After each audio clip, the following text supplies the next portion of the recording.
Ciao Juventini and welcome to episode 94 of the All JuveCast, and we are going to recap the second leg of the semi-final in Coppa Italia versus Milan. And to do that, I've got my man Lewis, who's no stranger to the podcast. Lewis, how you doing, my friend? Good. How about you? It's a pleasure to be back. Yeah, it's nice having you back. I'm doing good, man. I'm doing good. We got this match kind of out of the way. It was the very, very first one coming off the long break with the pandemic, and expectations everybody kind of had were mixed. And I think that makes perfect sense with what we've seen from Juventus this season, which is a bit of Jekyll and Hyde kind of throughout. We've had a couple matches where we've been absolutely stellar, and we've had some where it's just like, oh man, it's got to be better. When is it going to get better? When is it going to get better? And it was funny because I did a couple preview podcasts, about three of them, getting us ready for the return with a varying cast of Juventini, and all the expectations were kind of different, but everybody expected a little bit of ugliness from the start. So I want to get your expectations before we actually break down the Coppa Italia match. What were you expecting out of this match? Yeah, I thought a couple things. I thought it was going to be ugly just because, in general, like you said, our football is Jekyll and Hyde. So add like a 3-month break right in the middle of the season at a point where you should be hitting your stride. I figured there'd be a little bit of a dip off, especially in fitness, but I didn't think it'd be as bad as like what we saw. And of course, we'll get into that. Yeah. I also thought that Sarri would actually use all 5 of his substitutions for whatever reason, but you Yeah. know that Well, that that triple substitution was epic we'll for a get number of yeah, reasons. we'll get into all of that for sure, for sure. Real quick, obviously, I got to commend you on the shirt. Beautiful shirt, my friend. Obviously from Striped Hearts. He's got the Marquisio tribute from Striped Hearts there. Obviously, if you haven't, please check out Striped Hearts apparel on Twitter. It's just at striped_hearts. Get your orders in. There's limited quantities remaining. But yeah, proceeds going to charity and everything. And thank you, Lewis, for the support. Thank you, everyone, for the support. It's been fantastic. And also, after this Coppa Italia match, I put out a video. And what I've been doing is, it was the first trial run of the All JuveCast watch parties. And it's just my way of wanting to watch matches with all of you Juventini out there. Capture our emotions live, because we always do these podcasts. And I always say I watch the matches a couple times to get the emotions out of there. And enough of you were making enough noise where you wanted to see the live and raw emotions, and there it is. So it's out there. It's hilarious in my opinion. It's really, really funny, and I've had great response to it. So check it out. Keep your eyes out for that, and possibly join the next All UVCast watch party. We'll start doing these for some of the matches, and it's good times. Now, this Coppa Italia match, let's get with the lineup for Juve. You have Buffon in goal. We had Danilo on the right, Bonucci, De Ligt, center backs, Sandro on the left. Pretty straightforward there. The only thing you could possibly think is maybe Cuadrado, but with Higuain being out, I figured they'd probably use him as a sub up front. That's kind of how I was playing it out in my mind. Yeah, that's how I looked at it as well. Yeah. In the middle, Blaise Matuidi, Bentancur in the deep line playmaker role, and Pjanic as a Mitsala. How it was listed. Um, your thoughts on that midfield when you saw it lined up like that? I mean, it's obviously not our best one, but there's a lot of talk on Twitter. I've said before, I think we've talked about before, like maybe using Pjanic in the role that he played at Roma. It was an experiment.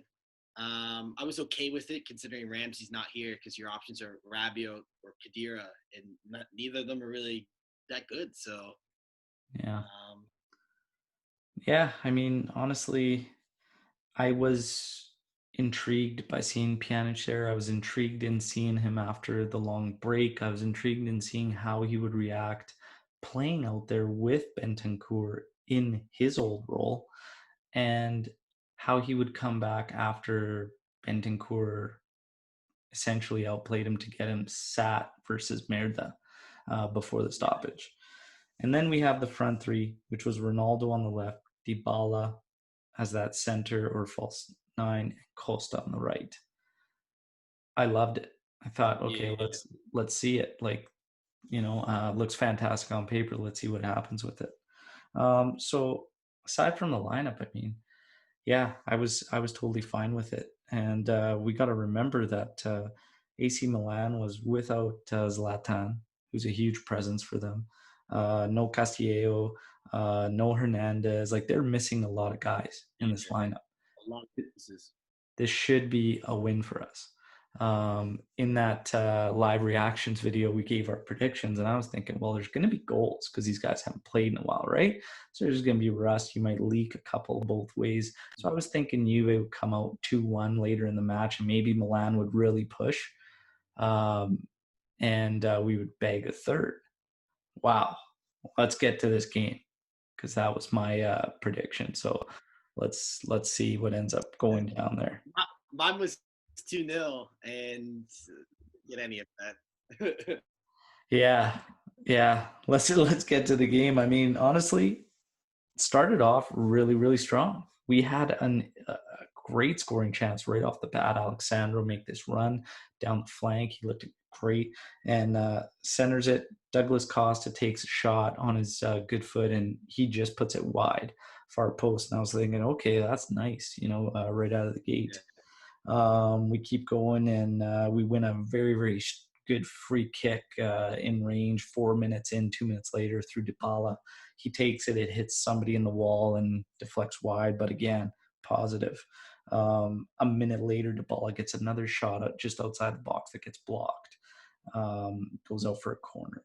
6 minute Delict gets to a header, and we're just like, I'm like, wow, we are on it, like out of the gate, and this carried on straight through. I mean, 10th minute, Ronaldo gets an attempt that gets blocked on one of his shots. 12th minute, Dybala gets another attempt blocked, and we're on him. We're pinning him. It looks great. 13th minute, Andrea Conti and Ronaldo get this play in there, and Ronaldo ends up coming out with a shot, and you think he's going to bury it from where he is, but he puts it Yeah. wide. But then you look at the replay and you're thinking, well, Ronaldo handballed it, so that's probably what's going on. But then take a little bit of a closer look, and then Conti actually hands it before him, and then the VAR comes out, and the ref goes to review, and when they show Yeah. it on the review, that's clear as day. That's handball. Yeah. So after review, yeah, Conti, he gets a handball. He gets the yellow card, and Ronaldo's lining up for this PK. This is in the bag. I'm thinking, let's go. I'm ready to Sully. Like, he hasn't missed this season for Juve. Like, it's one I think he's only missed. That might be his 12th miss in his career from the spot. Yeah. It's ridiculous. Something ridiculous like that. So he lines up. I'm ready to Sally, and boom, post, inside post, and out. And it wasn't until we were talking about this, wasn't until some of these replays really got broken down and slowed down that you see that Donnarumma actually got enough on that with his hand to change the course of that ball. Just got it. Like Yeah. just enough. That's crazy. Because Ronaldo hammered that thing. Like he hammered that thing low and hard right to the corner. So yeah, Donnarumma guessed right and got there, and I was losing my mind. That was that was the moment I knew we were in for a ride. Like Ronaldo missed the PK, and I was like, "Oh, that's a bad omen." Yeah, and then is like the same sequence. The ball comes out, gets cleared up. Danilo's coming in to stop it, and he gets ninja kung fu kicked by Rebic like out of nowhere. I'm like, good God, what a mess! And straight red, as it should be. I mean, Yeah. there can't be any question with that one. And I Somebody tweeted that like if you were gonna describe like post-pandemic football in like one sequence, it'd be Ronaldo. It would be the PK, Ronaldo missing it, and Rebic getting sent off for a flying kung fu kick inside of like 3 minutes. it was it was wild. I mean, we ended up saying that on that video. It was just like, did you expect this for the first 16, 17 minutes? I was like, no, I expected like the slowest buildup ever, like just like the most Yeah, boring beginning to a match. I said it would be ugly for like 20, like 15 to 20 minutes of just ugliness. And instead it was yeah, like Juve on the throttle and Milan just trying to survive. And we get this red card, but after that red card, we probably got about another 15 minutes or so of us really putting, stepping on their throats without any avail, just couldn't get anything out of it. I think the mhm, best opportunity ended up being in the 31st minute when Danilo did a fantastic job on the right flank and crossed it over, and Blaise Matuidi come in there, but he just put it right at Donnarumma. Unfortunate. If he moves that a yeah, bit to the side, I don't think Donnarumma could react that quick to get it. yeah. But, but Beautiful sequence. oh yeah, and after that, it just kind of we slow down more and more and more. We kind of get really, really trying to push constantly to like consistently through Costa, but Mhm. we had so many strange things positionally that I was noticing. We were just bunching each other up in the middle. Um, and then when Costa was getting the ball out wide, he just was not had any support really. Sandro seemed Yeah, like he started off with a bang, but then just faded like quick, quick. Ronaldo ended up playing that central role, which is not how we saw it line up on the lineup card. He was going to be left, yeah, Costa was going to be right, and Dybala would be more central. That's what I wanted to see. And in the middle, it yeah, was about 6, 7 minutes. I know Bentancur had misplayed a few balls in there, but in my opinion, it wasn't enough to warrant him and Pjanic switching, which is what happened in the 7 minute. Pjanic went back to yeah, that role ahead of the defense, and Bentancur slid out to Mitsala. And Bentancur just grew more and more and more throughout that game, but Pjanic yeah, just did not. A lot of the same.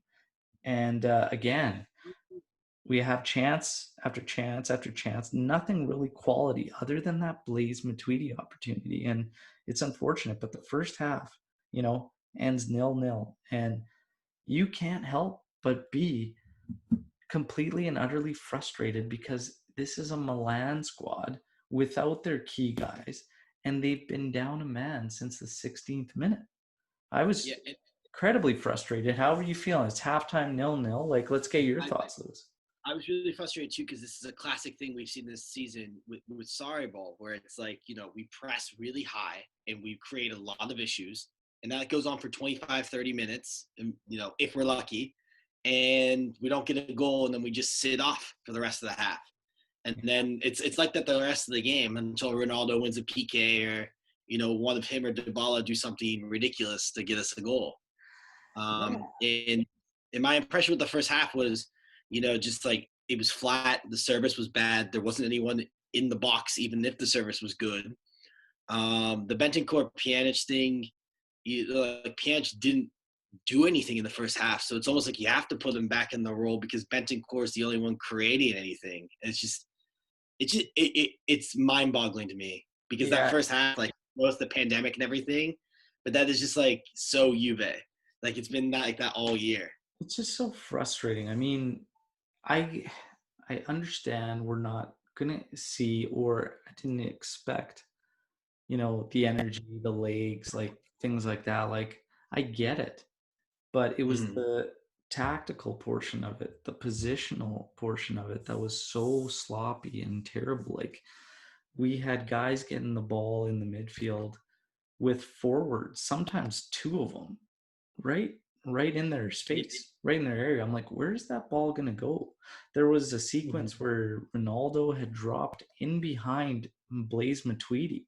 Why on earth is Cristiano Ronaldo behind Blaise Matuidi when we're trying Yeah. to move up the pitch? Like stuff Mm-hmm. like that. Like it was just so messy. And Sandro again started off like the match. blazing down the way. I was like, okay, he's gonna play the way we need him to, right? And then that just faded right away. Danilo, I thought Danilo at the half. I was actually saying it when we come out second half. I think Danilo played a solid match. Yeah. That was I don't. probably the best I've seen him in our Yeah. colors, you know. And I go ahead. I think a part of that problem is, positionally, when you don't have midfielders that can get into the box, or even like you play a ball through into the box, or whip across it, you get Ronaldo and Dybala just frustrated and they have to come back deeper.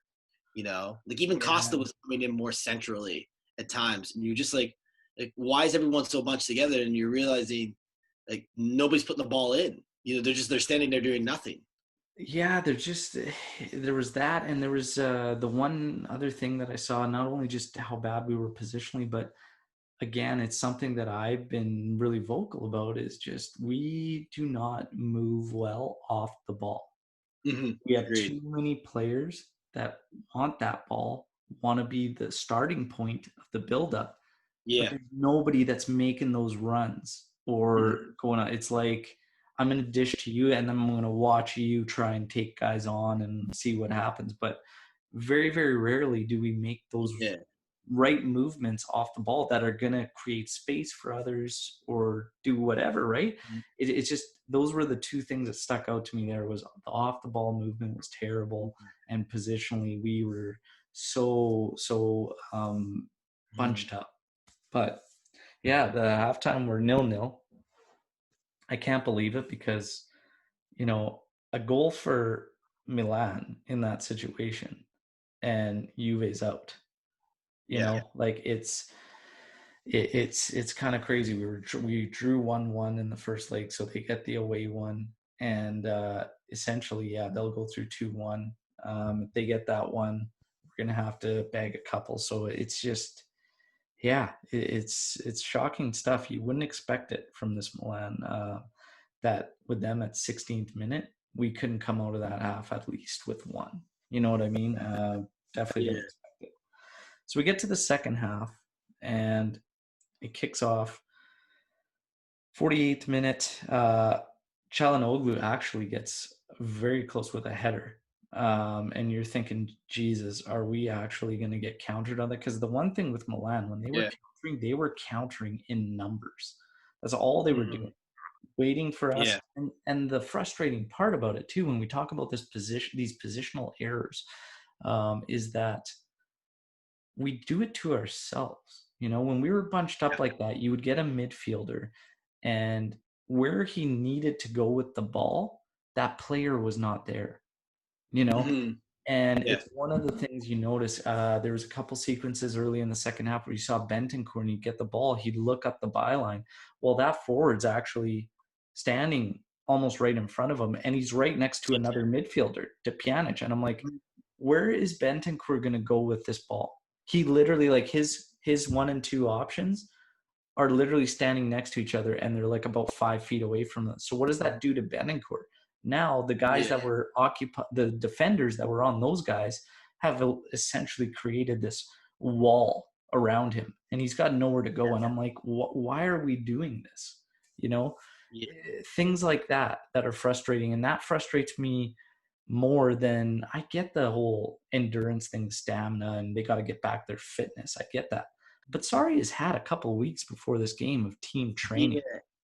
And I- positionally, that was just crazy to me. Yeah, and the counterattack too, when you don't have, like wingers aren't getting the balls in the box, your outside backs aren't getting the balls in the box, your midfielders aren't making runs. Like, so now you're relying on everything to come like outside in, right? Because you Yeah. have nothing through the middle, and everyone's kind of standing around doing nothing. Your channels are just wide open on the counter, and every time Milan broke in that second half, they broke right down the right or right down the left, and they were dangerous. I mean, we were very fortunate that Rebic got sent off, because I kind of feel like we might have been on the wrong side of this. Yeah. Well, and it's tough to say. It's tough to say that because we were at our best when it was 11 aside. We were unreal at the start of that match. So Yeah. that brings up another question. Did we shut down mentally because we took the one man advantage, because our game changed drastically, like the urgency, the tempo, like it Yeah, just, so it kind of brings up that question, like we were up a man in the 16th minute. We didn't lay off the throttle, like it didn't slow right down immediately. It was about 25th to 30th minute when it was like a real drop off yeah, in yeah. play. So a part of me thinks maybe it was just the legs and stuff where we faded, but if you incorporate that, like no match fitness and how positionally sloppy we were, it kind of makes Mhm. sense that we just struggle like Yeah, that. But yeah, you're right. Milan was dangerous on the counter. But when you look at this, uh, for me, sorry, just really, really dropped the ball in this one when you think about that, yeah, because he went with things that we know don't work. CR7 up at the top centrally, yeah. you know, We've seen that sorry. before. Yeah, sorry, we've seen that before. It doesn't work. Sorry had come out and said that he had asked Ronaldo to play up there, and Ronaldo was fine with it. Well, of course he's going to be fine with it. The guy's a Yeah. freak. He's an elite athlete. I mean, what's he going to do? Say no? Yeah, Probably won't do it more because he can't do it. Like he's gonna go out there. He did it, but it's not where you need to be. And you could tell because again, Costa would get the ball out here. There was this huge gap between Costa and Ronaldo because Ronaldo was like center of the box every time, like top of the box on the spot, like. And it's almost like they're just banking on Costa to beat his guy 1v1 all the time. Well, that's fine. exactly what you're doing. It's fine and dandy, but again, he's coming off the pandemic rest and stuff too, and he was slowing down pretty quick. Outside of Yeah, 30 minutes, he was having a hell of a time trying to get by his guy. And normal, and just in general, that's not a way you want to play football. Is depend on one guy to yeah, win 1v1s, right? But then yeah. our midfielders, we had no midfield support in the top of the area to get into scoring opportunities or do anything like that. I mean, the only time you get to really see that is the odd time Blaise Matuidi does. But then again, he's not the guy you want in there. You Yeah. know, we saw a couple instances where he gets in there, but his technical ability is just not there, right? Yeah, but the kicker with all that is too, like, and we'll get to it obviously because right at the top of the hour, Sorry makes three changes at once, and it's Khedira, Rabiot, and Bernadeschi, who all Yeah, I together have mean, zero let, goals. Like, yeah, let's like let's just get to this. I mean, because there's not a whole bunch that goes on. I mean, we're getting attempts, but nothing of quality. If you look at the stats after yeah, the match, and this is why I stopped using stats in any of these recaps, is because it's so misleading. If you look at this match, Juventus, I think, put about 26 shots on, maybe seven on target, eight are on target. But you look at the highlight reel, and you only get one quality chance and a PK. So mhm, there's not a whole bunch there, right? But yeah, you get to the 62nd minute, and yeah, he substitutes Sami Khedira in for Miralem Pjanic. Um, yeah, sure, whatever. I mean, Pjanic was doing nothing. There was an instance where he, and I've talked about this on the What's Up with You episode. I just said, to me, he looks like a player who is lost. He is lost. I yeah, talked about this on the last podcast, one of the preview podcasts. He's not himself. mhm, He's not doing the things that are crucial for somebody in a deep line playmaker position should be yeah, doing, which is taking some of those calculated risks and making some of those passes, but he's not even attempting them. yeah. He's almost lost all of his confidence. He Yeah, just is. he's just not himself. He just looks uninterested a lot of the time, and he just looks like he's got no confidence. There was a play. Um, Pjanic was carrying the ball in the center of the pitch, and Dybala was looking his direction, and it was almost like Dybala looked at him, and it was almost like they connected, and Dybala drops his shoulder, and he was blazing by in behind the defense, and Pjanic, what a normal deep line playmaker should do is drop his head the second he drops his shoulder and launch that thing over the top and try and hit him with it. Mhm, Pjanic doesn't even do it. He doesn't yeah, even do it. He holds the ball, runs, and then it just goes to a lateral pass. yeah. And you're just thinking, All man, take that stab. Like, just take that stab. What, like, What's the worst that's going to happen? You play it too long, it goes to the keeper, or you miss him, it goes out of bounds, like, or a defender intercepts it, it's still at their back line. Like, take that opportunity, try and hit that plate. Yeah. But he's not taking those chances. All I could think about when I was watching this game was that clip of Dybala and Ronaldo at Lyon in halftime, where they're talking about, hey, like, like Yeah, we keep urging the guys to come forward, but they're not playing the ball forward at all.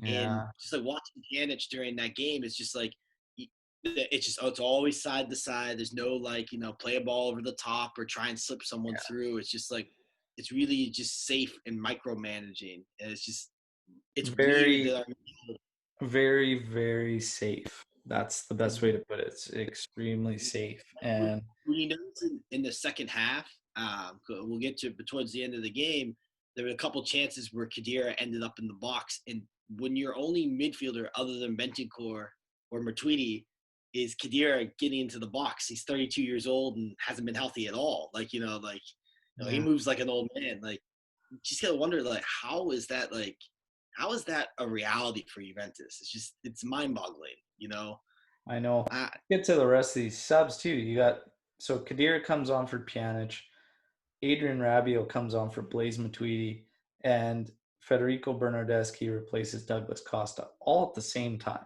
Three subs. I'm fine with him making three subs all at once. We have five in these matches now because of everybody coming back from the pandemic and fitness concerns and whatnot. I'm fine with him making the three subs at the same time. I mean, it is what it is. I mean, those guys were gassed. Miralem Pjanic isn't doing anything for you. Blaise Matuidi was gassed, and Costa was beyond gassed. He was gassed in the yeah, 30th minute. You could see before halftime he was yeah, gassed. So I was fine with him doing that. I mean, whatever. But the funny thing is, when I put a post on about it, is, are we the only club that's considered like a giant of football that could sub in two midfielders and a midfielder slash forward that have combined for 0 goals this season? yeah. Like, And it's not zero. people in Italy think we have more depth than most teams, like Well, commentators. and this is the thing. This is the thing is we talk about this depth thing. This was a very, very hot topic in the preview episodes leading up to the season because I was asking Juventini all the time, constantly on Twitter and everything, like, how do you feel we're going to do with this condensed schedule? And they're like, well, we've got the deepest lineup. Like, Serie A will win. Those other teams have 11 players and that's it. And I was like, yeah, but here's how I look at it. We don't even know our best 11, like our true Yeah, best 11 lineup. We have no consistency in our play. We're Jekyll and Hyde. yeah, And this depth that you guys are talking about hasn't produced anything for us when they're in the lineup. If you yeah, look at the guys that we consider our depth, what do they bring? You have Bernardeschi, who nobody knows what position he should be playing, not even himself. You've got Sammy Khedira, who's just aged, and okay, everybody praises his intelligence. That's great. I don't need him to solve a puzzle or a Rubik's cube. I need some performance on the pitch. His legs can't do it anymore. He just can't yeah. do it physically, right? He's old.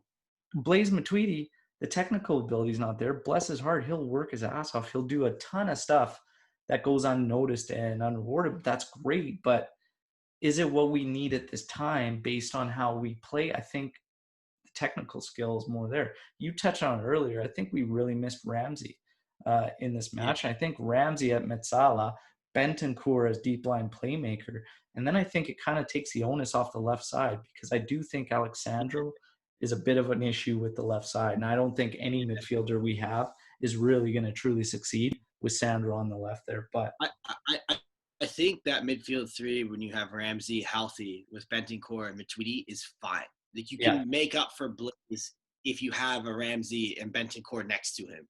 The yeah, problem is you have Pjanic or Rabiot or whoever next to Kadira. Like it's just he becomes more of an issue because he can't. He doesn't really create much. But at yeah. least with Matuidi, he's good for a good random goal. I mean, some of these guys like just nothing. Yeah. And that's the thing, right? It's frustrating because we touched on how you get these things in the lineup and it kind of gets you a little bit excited. You're like, okay, we're gonna see something different. But then again, it just reverts back and it reverts back to things that we've seen that hasn't worked. And that's what Yeah. frustrated me the most. It's not the fact that, we struggled to get goals. We didn't get any goals, or the guys were all gassed. Like, I understand all that. It's just that Yeah. positionally and tactically, it was a mess. And when you think you're going to get something new, Sorry just totally flips it around, and it's been something that you could probably guess isn't going to work, like CR7 up at the top centrally. Granted, Yeah. he had a shocker on his own. Like, regardless of Yeah. where he played, he had a shocker. His passing was poor. He was doing step overs when he didn't have to, and he was missing the net. And I don't even know what this one header he was trying to do is like. Yeah. Yeah. It landed like behind him, missing complete. It's like, what are you doing? That's so The only un-Ronaldo like, right? the only good thing out of this match, in my opinion, was our since Bentancur started taking set pieces, they've been getting a lot better. Like they're actually like making like they're actually hitting the heads of defenders. Like like, they're getting better than they were before. Well, that's the thing. Like Like, not Delict much of an improvement. It's a little Delict bit was better. getting to a lot of stuff in the area. He was a Yeah. handful for those guys. He was unlucky to get to one too on back post. They tried to Yeah. hit him there, and yeah, it was a tough one. You think he's got to at least play it back into some of our other players across face, or Yeah. get it on goal from there, because he was in a really good spot and completely got But over his marker. But yeah, the second half, I mean, really, it was really drab. We talk about them; they were actually like countering us hard with numbers.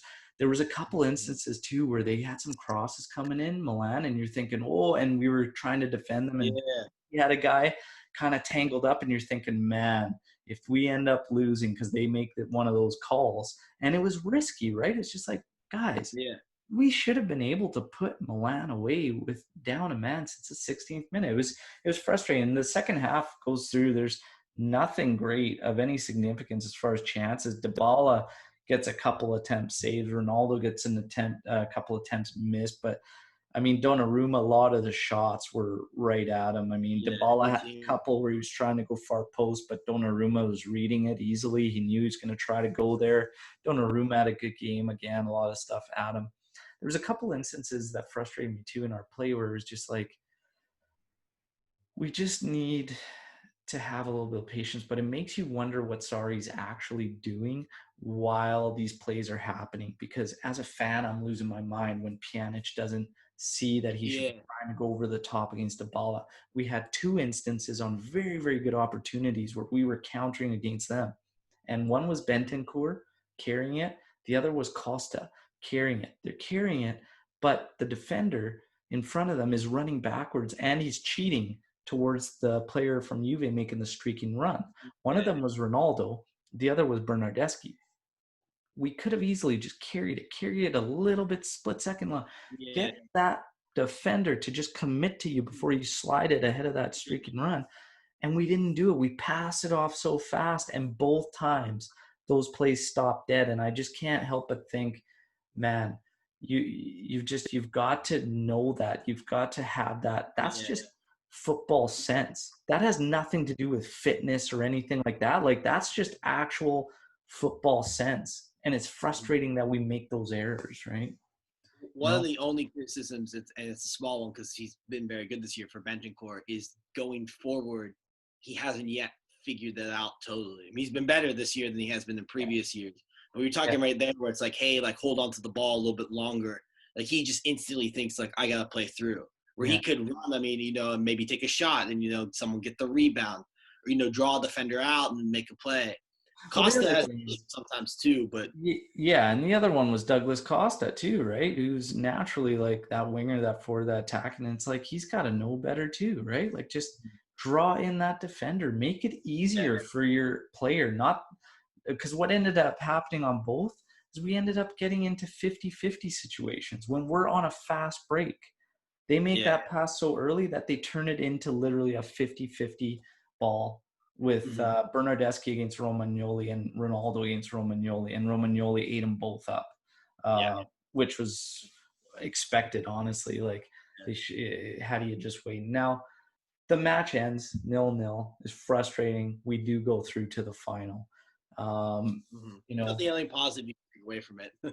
Really, yeah, it is. It's essentially the only thing. It's like, okay, we've made it to the final, but Bonucci, comes out with his words after the match, and he just says, he's like, yeah, after 30 minutes, he's like, it wasn't the way we had started the match, and it was a struggle, but he goes, the only thing you could take is that objectively we've reached the final, which we wanted to do, and that's pretty much all you can really say about this one. Very, very Yeah. frustrating. Now, let's talk about some players. We kind of touched on it throughout. The player that stood out for you the most, probably Bentancur. Yeah. I'd also like to say that Delit, I was kind of a little worried about because he got into a groove, and then 3 months off, like you were just kind of wondering like would it set him back a little bit. But he and Bonucci had a strong game, so it's like those two, Bentancur, Bala looked good. He just looked like he lacked fitness. Yeah. That's really the four that like played well at all Well, it's really for funny me. too, right? Because how long have us fans been calling out for Dybala to start matches and stop getting subbed and all this? And coming off the pandemic, he puts in a full 90. You know what I mean? And it's just like Yeah, when he's on fire all season, he's got the fitness yeah, behind him. We can't get him to start a match. We can't get him in for a full 90. And now off this pandemic, we do. And he had 5 subs. Sorry, only yeah, made 4 because the 4 we touched on the 3 that came at the same time, and then the last one was Danilo getting subbed off for Quadrado. And Quadrado came in pretty hot. He added a pretty yeah, good element with his pace. He was taking the ball to them. It's just, yeah, it still wasn't enough. I maybe would have introduced Quadrado a little bit yeah, sooner, and maybe would have put him in a forward role for Costa, to be honest, because Costa was so yeah. gassed. And I think probably would have used him there because Danilo was having a great game. This is another thing. I got into a discussion with, I saw some Juventini basically knocking Danilo, and I couldn't believe it. I said, well, he had a strong match, and the I was almost left feeling like I was watching a different match because he's like, no, I yeah. didn't see that at all, and I'm like, man, Well, like as agendas can typically go, Danilo is not a great player by any means, but he's not as bad as people make him out to be. He's better the, than DeCilio, so the it's thing like, with Danilo is, when it comes to football sense, again, yeah, he does the right things. He's very, very smart. He's very intelligent with the game. It's just a yeah, lot of the time with him, it's the execution. But on this particular match, his yeah, execution was great. He was supporting every time he needed to. He was creating the overlaps, and he was helping us sustain that pressure early on. He was pinning them back. And honestly, the funniest thing was they're ragging on Danilo. He created our best scoring opportunity of the yeah, match because he was the one that beat his man and crossed it into Blaise yeah, Matuidi, and Blaise Matuidi didn't bury it. So yeah, he literally, out of all the guys, you have Costa, Dybala, Ronaldo, he literally created our best scoring chance was Danilo. He had a good game. He had a solid game. yeah, Uh, Bentancur started off really, really sloppy. Like, and I'm not going to knock him. Everybody's just really, really on this high, Bentancur. yeah, But let's get into our post-match topics because we wanted to talk about Rodrigo Bentancur and the rise kind of Bentancur. But you know, is it a lot of hype right now? Is it too much hype? Is it good? Like he started off rocky, but he grew more and more as the game yeah, gone on. I'm behind Bentancur. I think Bentancur has that role for us. And the beautiful yeah, thing about him is he could either play as that deep line playmaker or as that Metsala. And right now, he's our best midfielder. yeah. You know, I think that's where part of the hype is circulating around him because everyone else is just Ramsey's never fit and everyone else is kind of shit. So like for lack of a better word, never fit, I and the mean, rest are shit. Eh? like there's never really other way to describe it, honestly. Oh, that's But I funny. think I really like Bentancur. If you look at like some of our best moments of the year, Bentancur's been involved in. You think about in the first game against Murder Milan, where we we got the Higuain goal to win. He was essential in like the 1-2 touch passing. He kind of like started that whole movement. The first 30 minutes in Rome against Lazio, he had the assist for Ronaldo. Like that there a handful of moments where you're like, or games where Bentancur's been really, really good. I think though where we have to caution is I don't think Bentancur can carry a midfield yet.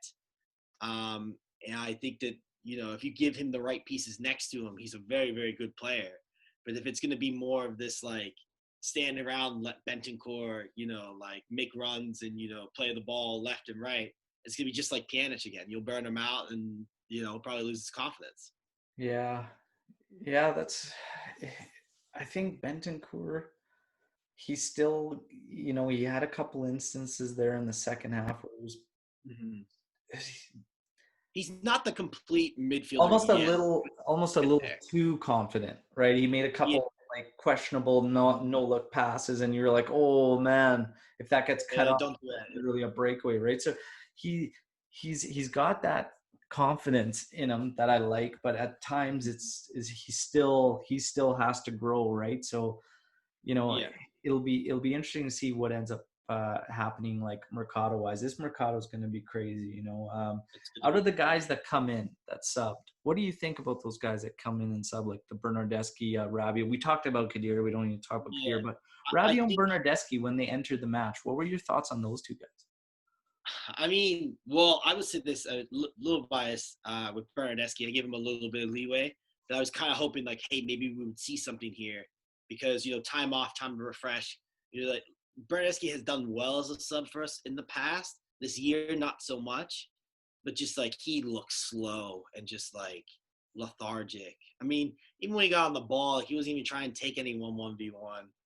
Yeah, it's kind of Rapido, funny that you say that. I mean, we were watching it. Obviously, that was the first watch party, and a couple of the guys were like, Bernardeschi is playing as if we're up 2-0, yeah, and that's it's frustrating. And then I was getting into it again, talking about players and my opinion on Twitter and whatnot, and somebody was defending Bernardeschi, and he goes, no, you're being too hard on Bernardeschi. He was trying. I'm like, I can go out there and try.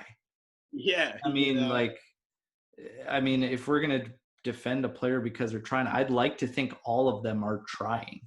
You know what I yeah, mean? Like I don't think they're going out there and just like, oh no, I'm not even gonna try right now.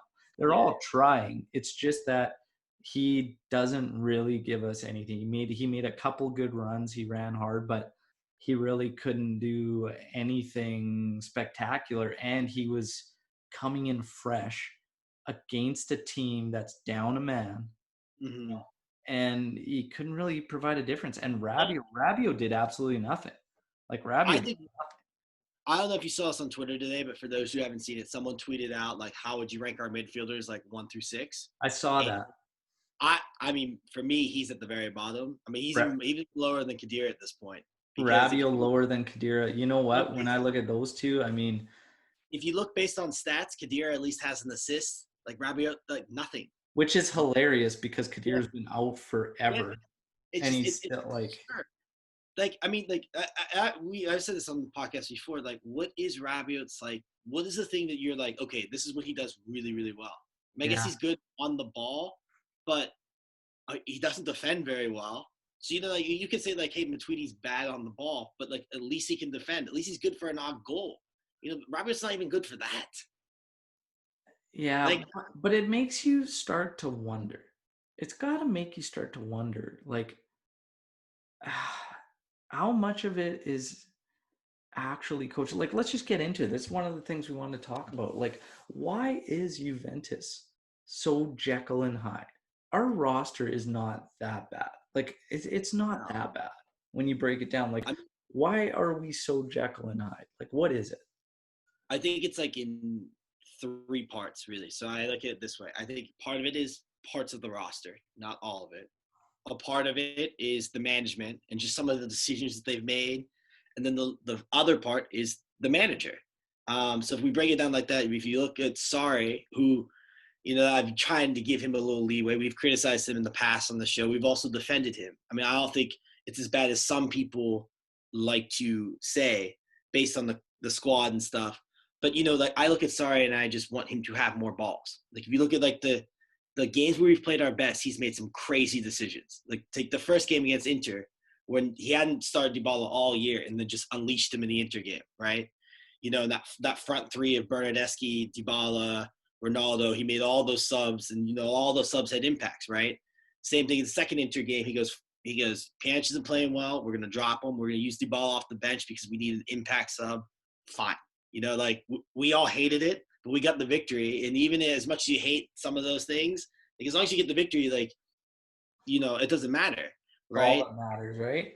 Yeah, and so I think that I think that sorry, there's a little bit of timidity there yet. He's just not comfortable with maybe it's the club, maybe it's the squad that he has, because so one of the things I don't understand is how, the simple solution I think when you take like tactically, especially with the front three is, if you have Costa and Dybala, like, start Ronaldo out wide and, let him come in, get him some service though. Like you could work that out. I mean, you saw Real Madrid with Benzema, Isco, and Ronaldo, where Benzema started in the middle and Ronaldo would cut in from the left and Benzema would push kind of out wide and Isco kind of rotated right behind them.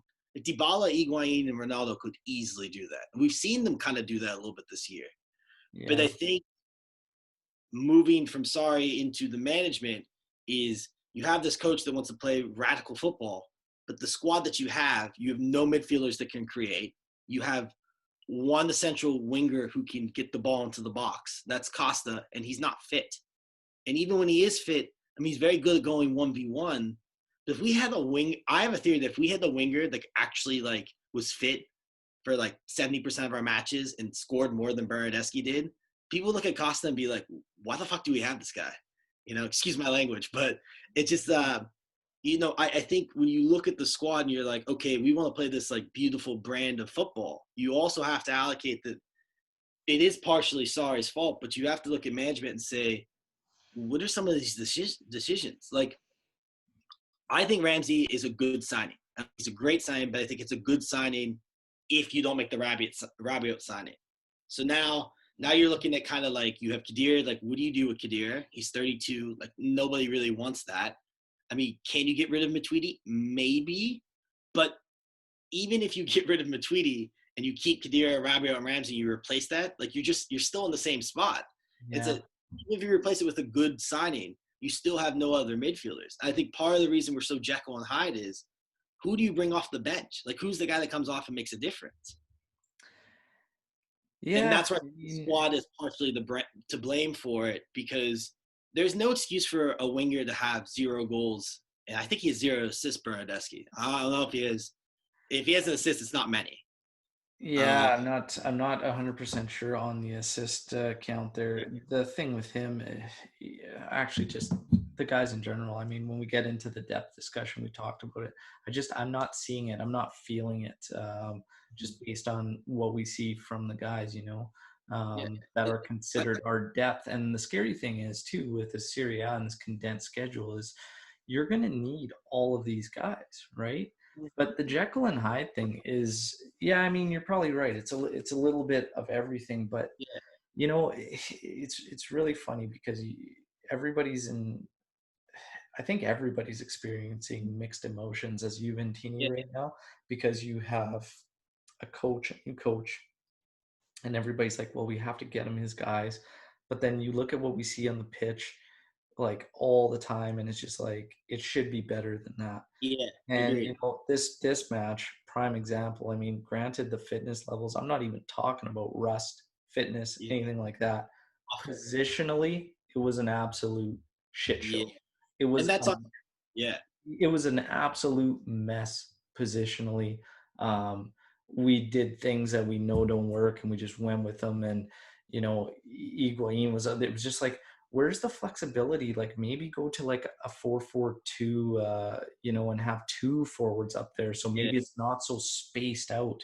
And maybe that you could utilize a guy like Bernardeschi maybe as an outside mid.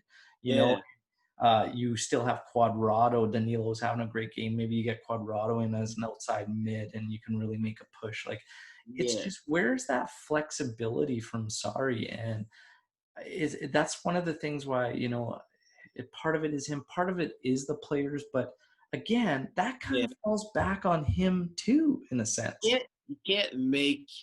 I don't like because I feel like I like by saying the players, it's almost like we're copying out for him. But I think it it's such a little bit of both because I think what you can criticize him is we are just so reliant on 2 players to score all of our goals and create all of our chances. I mean, unless you get like the random goal from a center back and like maybe Higuain's on target, and most of the goals come from Dybala or Ronaldo. Yeah, but I go even a step further, Lewis, because I'm thinking like, how are we creating our chances? How are we creating these goals, right? Like when you watch us play, it's like they don't even know. It's like they don't even have sequences that they think like, okay, we should try this one out, or we're gonna create this triangle here. Like there's Yeah, you just don't see a lot of that going on. And in this particular match, you didn't see any of it. And part of it was Ronaldo being up top. He yeah, was, let's put it this way too, like Ronaldo had an absolute shocker. yeah. Like I mean, he like that was he was that was zero awful. goals sitting on a hat trick. You know what I mean? Yeah, Uh, Absolutely ridiculous. But yeah, the thing is I can't help but like even when we say like it's players, but what is he doing in training? You know, because we talked about the scenarios that happen in a match. So when you get into a scenario and a player should be sending a through ball or he should be trying an over the top ball or whatnot, why is Sari not correcting that in training? Like, and if you were yeah. correcting that in training, if these guys truly weren't doing what you wanted them to be doing, these Mhm. guys are pro athletes. They're pro footballers. Yeah. Like, if you wanted them and directed them enough, like they should be doing that. So I'm just really questioning Sari in general as a whole, and just thinking like, how The can most these guys make these errors all the time, right? There's that concerning quote after Leon where he said like, I see them do this in training, but I can't figure out why they don't do it during Yeah, the game. And yeah, so that's like it's either A, your message isn't being translated, or B, your players just can't do it. And so then you have to play a different brand of football. And that's where I wonder, like, can he reinvent himself? Like one of the good things about Allegri was even when the football was ugly, like he could tinker with it and be like, all right, we're gonna play a 4-4-2 or a 3-5-2 or whatever. And sorry, just like it's like if outside the 4-3-3, like there is no other way that he will or can play. Like the yeah, 4-3-1-2 is a variation of the 4-3-3.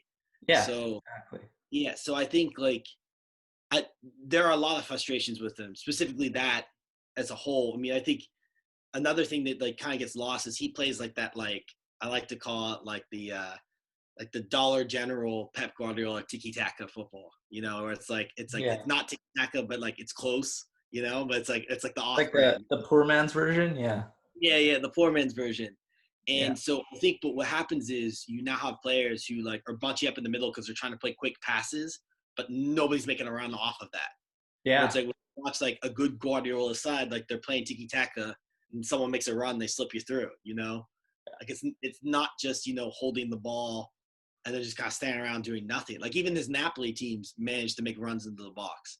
yeah, And so I think really just as a whole, I think he's tilted on the line like, do I want to play my way all the way, or am I going to do this because it's the normal Juventus norm? Like where do I play? And then I do think the squad's a little bit of it, but I think he needs to just say, hey, I'm either going to die on the sword and try and play the way I want to play, or I'm going to conform to how they want to play and, like win unconvincingly and probably lose my job in 2-3 years. So I would just rather see him go, hey, like I'd rather see him go, hey, I'm going to try this way. We're going to do it this way. We're going to live and die by the sword. And it's like, you know what? If we can't do it, we just can't do it. And I'd have more respect for him that way, But I think part of the frustration is I think there's an underlying thing that in just his career in general, like people think that he could play better than some of his teams normally do. And this season's been the case study. I mean, you go from games like Inter Milan to games like this, and you're just like, and taking the pandemic out of it, it's been like this all year. yeah. Inter Milan, you play really well, and then you lose to Hellas Verona. It's just like, Well, it's really tough too because I mean, I think everybody like it seems like everybody's on one side of the fence or the other. It's like I yeah, respect him because he's stubborn, and he's sticking to his guns, or I'm so mhm, frustrated with him because he has no flexibility. yeah. And If I, granted, whatever we want to say about Allegri or whatnot, or think about Allegri, yeah, he was pretty damn flexible mhm, and could come up with some things. So it's kind of interesting. But I think obviously, Sari's got to be safe after a pandemic season. I think yeah, regardless of how we finish, I don't think we're gonna see a different coach next year. I think mhm, he's kind of locked in. The pandemic's kind of set things uh, yeah. in that Um, scenario. I do want to say one more thing about him, though. I think that what he's done with certain players has been very, very good this year. Like he's really gotten a lot out of Dybala that we couldn't get out of him last year, especially that pairing with him and Ronaldo. Bentancur has had a lot more freedom. I think he managed to lit really well this year. Kind of like dropping him in the middle of the year, letting Demrout come in. After losing Chiellini, I think he's done really well with that part. Yeah. It's just like for all the little things that have been good, it's just a lot of bad, Yeah. and that's the frustration Well, the part. Like main you thing is just the consistency on the pitch and actually seeing his what he's trying to do come through, right? And just when you think he's starting to get it, I mean, we had arguably our best match against Merida before the break, and then you thought, okay, he's going to get a couple weeks after they come back. He got a glimpse of what he needs to do. Now mm-hmm. he'll work off that, but you get something just like what we saw in the Coppa Italia match, and it is what it is.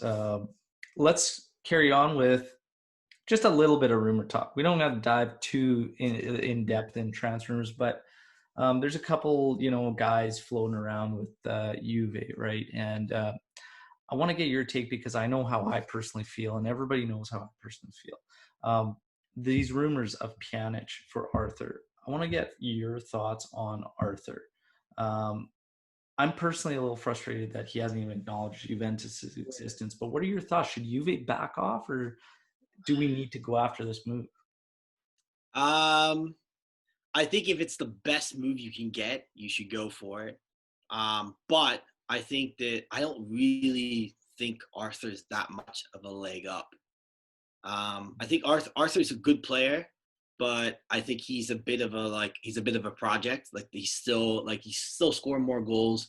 Probably could create more goals. I'm just talking to my friends that are Barcelona fans. Like that's kind of the knock on him is that he kind of gets lost in games and stuff. Oh So yeah, I don't know if that's a player that necessarily helps us. Like I think we need a player that would create, get into the box, like score goals, kind of what they hoped Ramsey would be, yeah, but he's just not fit. yeah. Um, so I don't think Arthur solves all the problems. I think he helps. It's definitely better than what we have now, but I don't think it necessarily solves your problems. What do you think about Zaniolo with the price tag of 60 to 70 million euros? Well, I think the price tag is where it's at because Roma's in financial troubles. Yeah, and, Um, and they clearly yeah, don't want to get rid of him. Like, if you're going to set a price tag like that on him after the pandemic and whatnot, it shows me and you don't want to move him, number yeah. one. And yeah, like, I mean, number two, it wouldn't be easy with Roma anyways for Juve going after him, right? My Um, question with Zaniolo is if Sarri's going to play a 4-3-3, how do him and Dybala play together? Well, Zaniolo has played at Mezzala with Roma, and he's also played in an attacking, a more advanced role. He's got some pretty good flexibility. Mhm. He's a kid. Like when you talk about what you were Yeah, mentioning, we need a guy that gets into the box, that could find those areas, yeah, that could score goals. Like Zaniolo's that guy. Again, 60 to 70 million euros. yeah, Normally, I wouldn't even hesitate. I'd be like, you do it. The yeah, only reason I hesitate is because we have so much cleanup to do. yeah. And if I we think if we spend that, if we jump on that, mhm. um, are we going to be able to make enough changes with the roster that we still need to make? You know what I mean? That's kind of what has me second guessing it. Zaniolo, everyone knows I love Oh, Zaniolo. yeah, me too. I'd be I'd be all for it. Yeah, And then we're talking about swaps, okay? Maybe we swap Bernardeschi. Maybe we even add DeCilio, like some cash, like make it work. Okay, that's fine. But now you've also taken some pieces that you can move that you can make in other deals. You mhm. know, it Yeah, softens the blow because you're not looking at it financially. But yeah. those are two guys that you could use potentially to make some other moves. So it's still a big chunk, right? I think in a year he will still be available. Like I think you could get him in a year. It might Yeah. be more than it is now, but I think you could in a better financial situation. Because I think in a year we're gonna have to probably buy another winger anyway. Well, So the thing is, what happens if he fucking lights it up at the Euros now that the Euros are postponed? I know I don't even And want to think all of about a sudden, boom. it. Yeah, but So But you it, have to it wonder, like, if you spend 80 million for Delit and you spend 100 million for Ronaldo, like if Zaniolo lights it up at the Euros, like 100 million is worth it, right? 100. Take it Well, easy. not I'm Take sorry, it. but like, however much he is. Yeah. No, no, that's good. I just wanted to get your thoughts on a couple of those guys we're linked with. We know Tonali is it's all over the map right now. You know, you could change it from day to day. Inter's ahead, Juve's ahead. My apologies. Merda's ahead, Juve's ahead, Merda's ahead. It kind of seems back and forth, but it is starting to edge more towards Merda being in there. And I want Well, to know never. what you think, because to me it makes me think that Juve's kind of figuring out that I think Juve's backing off, Yeah, because it doesn't really make a whole lot of sense to me, because I feel like he would have a tougher time. I feel like he could join Juve and get a healthy amount of minutes right out of the gate. Over at yeah. Merda, they're getting congested at midfield. Well, I think Tonali's a great talent, but I think Brozovic is still better than him at the moment. I mean, I think Tonali will eventually eclipse that, but I think at least for a year, like you're sitting behind that. And he's Yeah. not. He doesn't strike me as the Conte likes his Mazzalas to run into the box and score goals. Like Barella is such a natural Conte player, but Yeah. I don't think Tonali is necessarily that player that plays in that number 8 role or the number 6 role. Apparently he can, because they're saying, and they're even talking. Yeah, He goes, he's like, I play Regista, I can play that deep line playmaker, I can play Mitsala, and I think he could too. Like just watching him play went up. But again, I feel like if Juve is just gonna let it end and go that way, that they might have yeah. some other I mean, things in the work. But my two things I point out is one, any young player that chooses murder over Juve doesn't have much ambition, in my opinion, because why would you go to a club that's out of the group stage, hasn't won anything in 9 years, versus a club that's trying to compete for the treble? And that's what Juve tells everyone, at least they want to do. Um, so I almost wonder if that's just like a lack of ambition, or like, like, oh, fear of, oh, I probably won't play there. When it's like, you probably have as good as chance as anyone. Um, so I think that's number one. Number two, there's a little concern here that now you have Sensi over in Murda, you have Barella, went there and we backed off. And Barella, I mean, probably would solve a ton of our issues. yeah, And that's another thing that fans hated that move. But uh, Tonali, if he chooses Murda, you have to wonder, why is it that these young players aren't considering Juve? Is it lack of ambition? Is it something that we're not selling? Are we not playing hard enough for them? And if it's the well, latter, like there's a you huge gotta issue. wonder. You got to wonder what it is, because it's happening more and more and more, and we are losing our ties with the Azzurri and Yeah, these kids. Like it's just like we're not interested, almost like they're not good enough. And if we do pick up Italian talents, they're just to like keep that number on our roster, and then yeah, we just end up selling them anyways.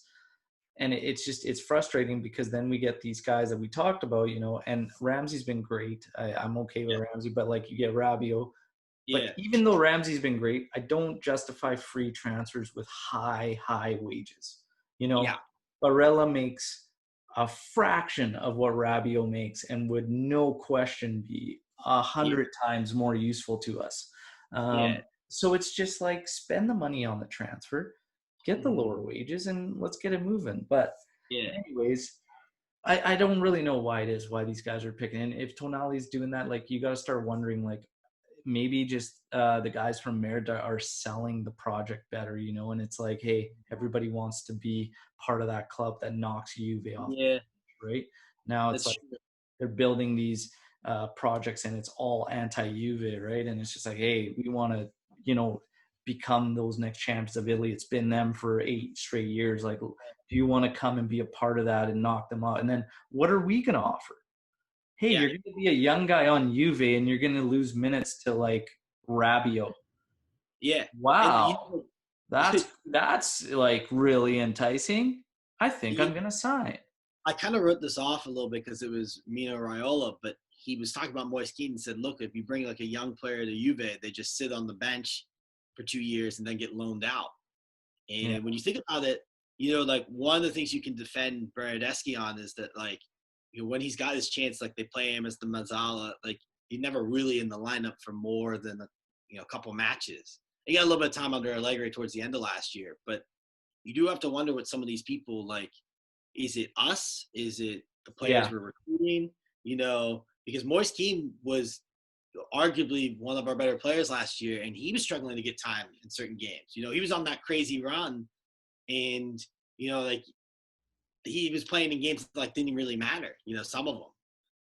Yeah, Uh, it's just it's that it, thing where I think we're losing the balance. I think I don't think we need to like completely reinvent the wheel when it comes to the youth, but I think like we have to have a better mixture yeah, because what we're doing right now isn't working, and if we miss out on Tonali, it's like there's another um, Italian talent that has massive potential that we're just missing out yeah. on or I not. know But we were Barella's a staple with the Azzurri, and again, like it was very cheap. But again, we were uninterested, and what did we end up doing? We ended up getting 2 freebies with high wages. So it's like, yeah, what are we really doing here, right? I think they just need to balance it out a little bit better. I think they need to focus more on the pitch because I think if you were going to weigh those guys out and you were seeing what Barella was doing, I think you would say like, okay, you've got Rabiot who hasn't played competitively in how long, and you've got Ramsey who's got some injury questions, or you got this young kid who's really done well at a very weak side. yeah, That's going to cost us a transfer fee, but he's going to be a yeah, hell of a lot cheaper than these guys. Not a flashy name signing for a club like Juventus. So I think they back off and like, hey, we're going to get these guys on a free, be able to yeah, turn it around after. And maybe another reason is because of those contract extensions that they gave those other guys, figuring that the freeze would at yeah, least bail them out somewhat and show up as that positive in the books, right? That would mhm, be one way to kind of do it, but it's not right. One way or another, you've dropped the ball to get yourself into that point, in my opinion. yeah. Um, I would agree. Baratici. Now, with this Mercado and Paratici and what you're thinking, like, is this going to be a Mercado we can truly gauge him? We know the last Mercado was it was good. I mean, we got Delict and all that, but we were handcuffed with a lot of guys, and we still need to clean Yeah. up that mess, and we're not going to be able to Mhm. because of this pandemic. I don't think we're going to see the cleanup that we need happening. So, are we going to be able to truly judge Paratici in this one, or is he going to Uh, get some leeway? this might be maybe it'll be in the minority. It could be a majority, but I think we'll get a good judge of him based on just like how he handles it. Like if he's able to pull off some swaps here, that like even if it's like one or two that are very very good, then you can say like, hey, this guy can really do this because part of his job is to work in random circumstances, right? That's a part of being Juve. I mean, um, financially, it's kind of been a little bit of a roller coaster. We've been getting better, but like if he's really going to do this, he has to be able to micromanagement things when things aren't going well or when they're going really well. So I think we'll get a little bit of a good gauge on him to see, hey, like we won't be able to judge him totally, but we'll be able to see if like, hey, if he can kind of make some of those risky moves or those bold moves, like a swap plus cash for someone. I think that will help us out a little bit. Yeah. So, but still, ultimately, not something we can fully Yeah, judge him on. You you can't, think you just can't, because of the you can circumstance? crucify him for it. Yeah, Yeah. Okay. No, that's fair enough. Just want to get your take on that. So, next up, the final that we made, the Coppa Italia final. Now we know our opponent is Napoli based on the 1-1 result with Merda and winning 2-1 on aggregates. So I ask you, since we're so Jekyll and Hyde, um, what do you expect? Which Juve is going to show up? Are we going to win the Coppa Italia? I think we're gonna win. I don't think it'll be pretty, but I think we'll win. Think we'll I win. I think in the last, at least in my lifetime of being a Juve fan, I think we've only lost one of them. I think So that we're was like gonna so we're gonna win. Is Sarri gonna be sad for Napoli or happy for Juve?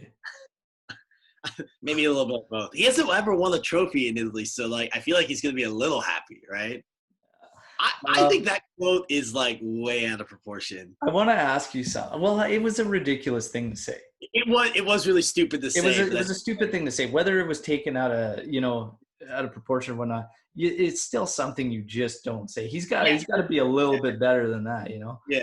Um, but I want to ask you, since we're so Jekyll and Hyde, this is just something I was thinking about on my drive home from the lake, and I was just thinking, like, do would we have been better off to play Merda based on the rivalry and based on Conte being there? Would that bring out the best in us? And we've already beat him twice this season.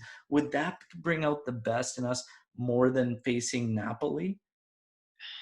It might. I mean, I don't know. I kind of like. I think Merida's a better team than them. I almost wonder if us playing poorly and getting the shit kicked out of us, like helps that reignite their fire for the Serie A season.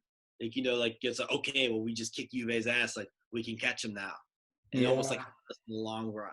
It's really tough, right? It's almost like I feel like that rivalry would bring out the best in us, Yeah, but also if we lose to them, what would be the implications of that going into the condensed Serie A season that we yeah. have to finish?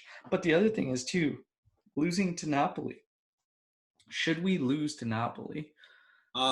We should not lose a final to Gattuso in Oh, any way or yeah, form. but the thing is, I'm telling you right now, after watching both Yeah, well, matches, if we yeah, play like we did, I no, think, honestly, like Napoli or Merida, the way they played, I would feel yeah. really, really nervous. And there's a lot of Juventini that are nervous right now, even to face Napoli, and it shouldn't be that way. I'm a little nervous for the final based off of what we saw. I mean, I Yeah, still think we'll win because it's like Juve, at least in the domestically, have like kind of like a fear stranglehold on a lot of teams. It's yeah, other than maybe Lazio, who like have played us well over the last couple of years. Most of these teams, like are afraid of Juve, specifically in the Coppa Italia final. I mean, there have been games where we played really ugly and still won. So I yeah, think that's a little bit of a daunting, like, here come the guys who have won it 4 out of the last 5 years. I yeah. think that that will help us a little bit. Just having experienced players, things like that. But I won't lie, I am a little nervous. Well, the Uh, thing is, I'm okay with if we lose and we play well and we just like hey, the other team was better, fine. If we lose and we play awful, like that's just gonna make me sick to my stomach because it's just like it's unacceptable is what it is. And here's the thing is that we're nervous, and we're nervous about Napoli because we just faced a side that was down a man for 45 minutes or longer than that, sorry, yeah, 75 minutes, and we couldn't score. um, yeah, and not only that, we have been Jekyll and Hyde for like spanning 2 seasons now, two and yeah, a half seasons of Jekyll and Hyde performances. So mhm, teams teams are no longer afraid of us. yeah, We're not fear, like we have all the accolades, right? And we have the name, and we have these trophies behind us and stuff, but on the pitch, we do anything but instill fear. We just don't. It's I work. Like we're still top of Serie A. We're in the Coppa Italia final, but honestly, if you were an outsider, like a neutral, and you're watching this game, you're thinking, how the hell did this team yeah. make it to this final? That's Because such a one of my friends who's I have two friends that are really good friends. One's a Bayern fan, one's a Barca fan. And he said, like, since knowing you and like watching Juve closer the last 3 years, I just like wonder like how the hell they won 9 times in a row. I was like, well, it always hasn't been like that, or 8 times in a row, but hopefully nine. Like, just well, like it hasn't that's always been like this, but the last couple of years have been rough. and that's Um, just it. And that's why that feeling of like faith in Juve will always pull through is just kind of dwindling in fans, right? Like it's just hanging on by yeah, a thread. It's like the motto that keeps us alive with it, fino alla fine. But my yeah. God, on the pitch, it's getting hard to hang on to when you're I, watching. I was thinking about this. I was on the golf course after the Juve Milan game. And I was thinking to myself, I was like, this might really be the last time we win the Scudetto. I mean, if you assume that Lazio will get better, I know Merida will probably try to get better. We play like this next year, like if like in the shortened Marcala where we don't get better, like where's the proof? And this is not me saying I always will believe that we will win the title, but you have to wonder yourself, like this will come to an end eventually. Like, is this it? Because if we're if Ciro Immobile comes out this year and starts firing, like based on the way we started, I mean they're gonna jump us quick. Well, there's You going to know? be a pivotal match in Serie A, but even before that, we have a lot of matches, and we're going to need to use all our players. And this is the part that has me concerned because while Yeah. everybody want to look at those names and say, well, we're deeper than all these teams in Italy. Well, we don't play that Honestly, way.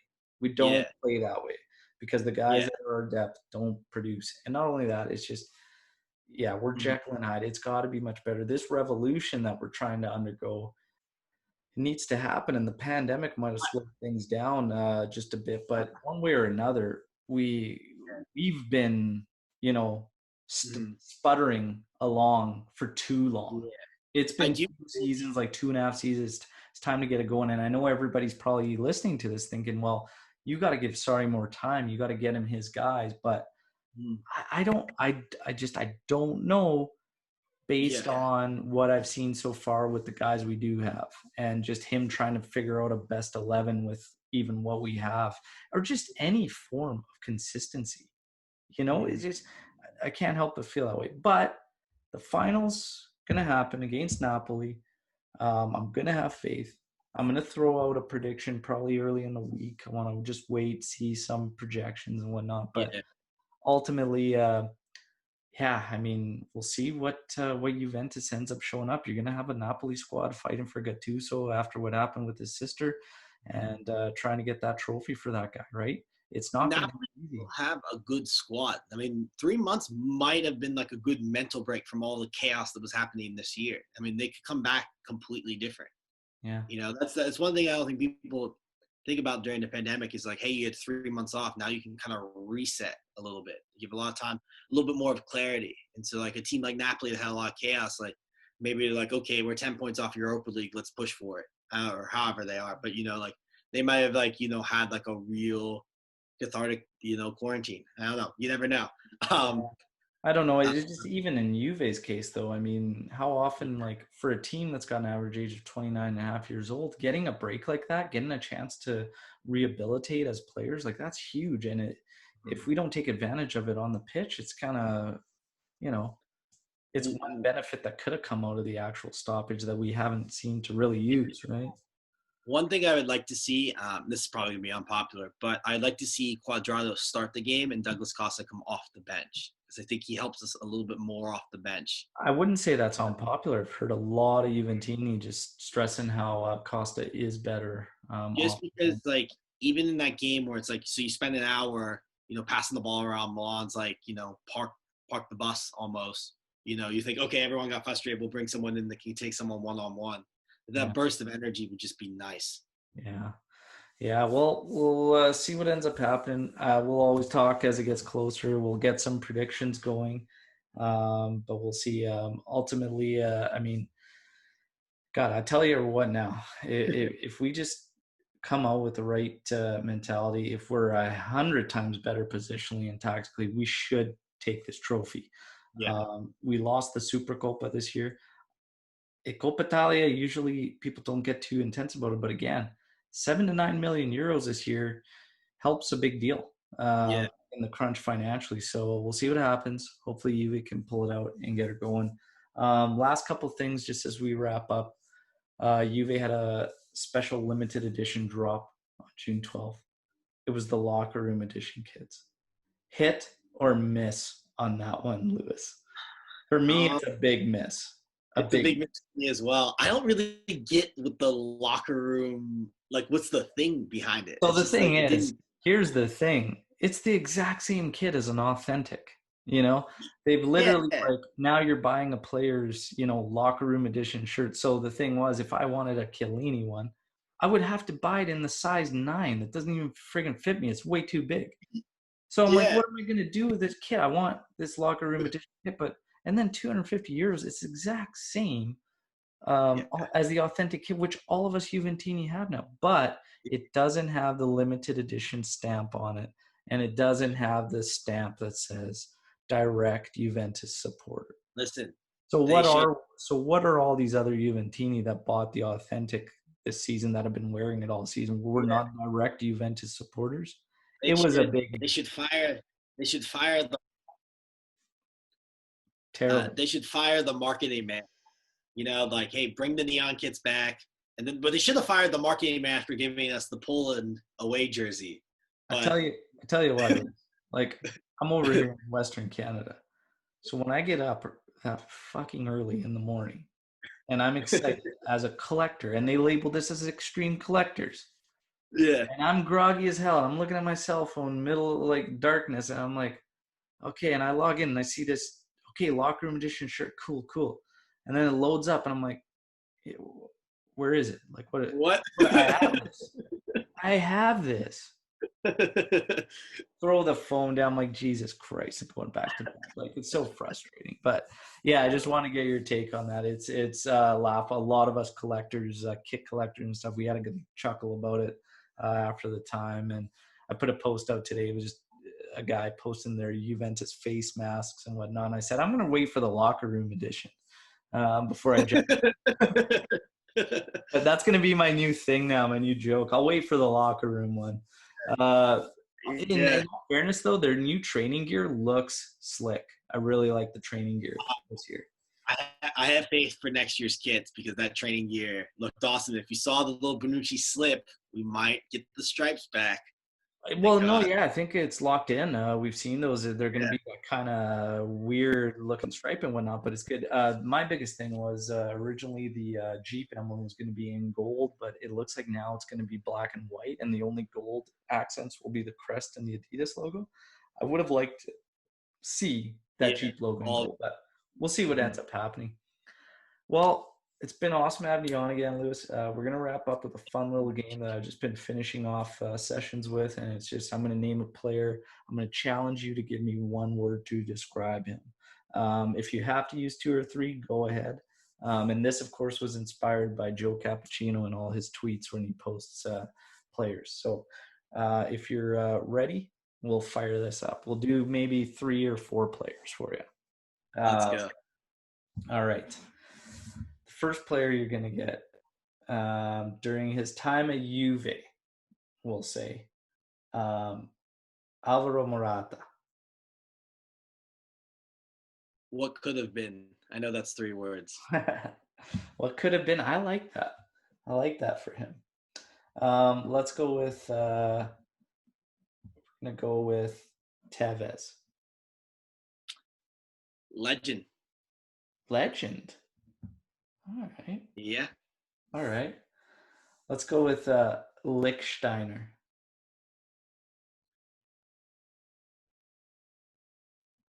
Loyalty. Okay.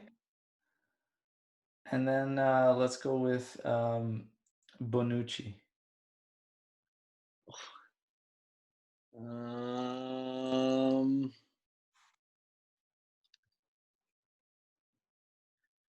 Love hate. It's 2 words. Okay. Okay. Everyone who follows me on Twitter knows I'm one of the few people that loves Leonardo Bonucci, but the Let, Milan thing will always make me hate him. let's go with Buffon. Phenomenal. Phenomenal. Del Piero. God. I like it. That's awesome, man. It's been an absolute pleasure, man. Thanks again. And yeah, awesome of you to join me on this one. I look forward to having you on again many times, and definitely got to get you on one of the watch parties for sure. And to any Juventino here, thanks for taking the time to listen. We'll be back with another episode after the Coppa Italia final against Napoli with another post-match episode, and again with another guest. So stay tuned. And again, if you want to reach out, be a guest on one of the post-match podcasts that are now back, which is awesome. We're getting some football and getting back to some normality. But yeah, just reach out and hit me up on Twitter at all JuveCast, and we'll set up getting you on a podcast. Until after that final, as always, Forza Juve, fino alla fine. Ciao.